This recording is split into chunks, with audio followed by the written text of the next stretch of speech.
Hi there, Sharon Horne-Ellstrom here. Welcome to day 303 of our Be a Better You in the Challenge. I'm going to adjust this down just a wee bit.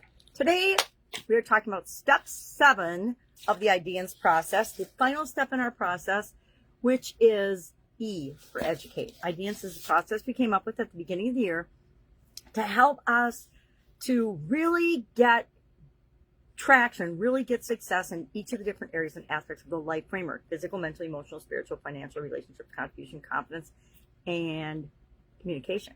And today, step 7 has everything to do with how do we share what we're learning? How do we reinforce the learning for ourselves in a way that also helps other people? Because I'm like, let's do things to set the example and make the world a better place for everybody, right?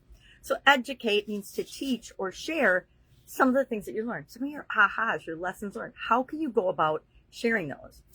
Well, in our personal life, we can share them with our family. We can share them with our friends. We can share them with organizations that we're a part of. We can do a post on social media and say, oh my gosh, I just went through this process and it was amazing. This is what happened for me during it. Or we can just share this step of the process, or that we are on a personal development and growth journey, or that we're doing an annual challenge, because we know that if we do one little thing every day, we become a better version of ourselves, a better human being than maybe we were a month ago, a week ago, beginning of the year.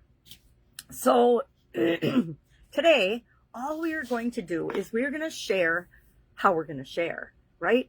I, of course, am making a video about it and a post about it, and I'm going to spread that all over the place because that's what I do every day. But what could you do? Maybe it comes up in a conversation, a phone conversation that you're having with somebody that you talk to every day, or somebody that you see every day. I like to teach things to my little toddler granddaughters. Why? Number one, it's low pressure for me because the audience is not very judgmental. Number two, because I'm planting seeds in them that help them to be better human beings, right?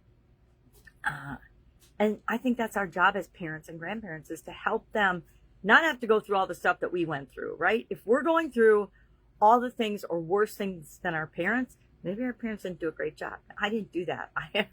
I had and have, my mom's still alive, awesome parents. I mean, probably, I always believed they were like the best parents in the whole wide world.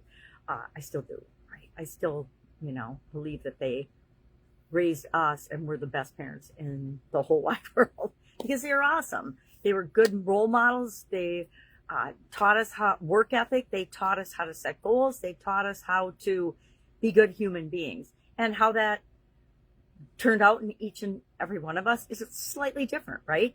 I'm very different than my sisters. I'm considered the black sheep of the family, and I'm okay with that, because that is what was instilled in me, was to think for myself, think for myself, be the best possible version of myself I could be. I modeled after my dad with respect to businesses and corporate America, corporate career, and some of his core values I adopted, and others I got from my mom and from my grandparents. I had awesome grandparents too. Who can say that? Not that many people can say I had awesome grandparents and awesome parents. A lot of people are struggling with and dealing with, although we need to just let it go as adults. That's the biggest lesson I've learned about that. Our parents did the best job they could. Our grandparents did the best job they could.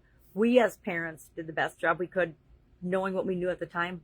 I mean, I made so many mistakes as a mom, and I look back on them and I try to beat myself up about them. The truth is, I did the best that I could with what I had at the time, and that's what we can expect ourselves. Now, sure, I made different choices and different decisions sooner, of course, right? Hindsight's always 20/20 when we look back and say, oh, well, I messed that up. I should have seen that coming, right?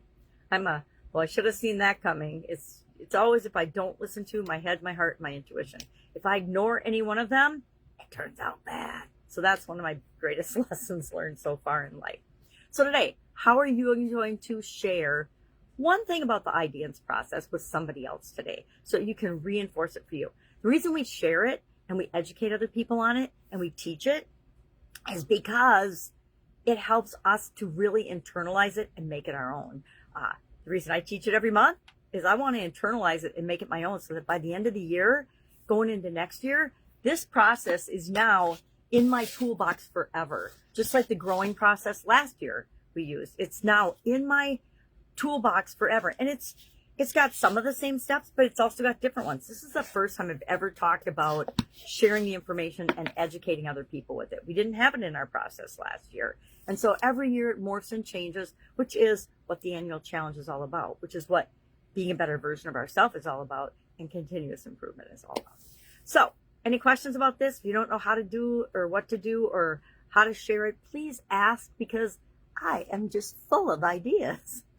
Have an awesome day, and I'll, of course, see you tomorrow.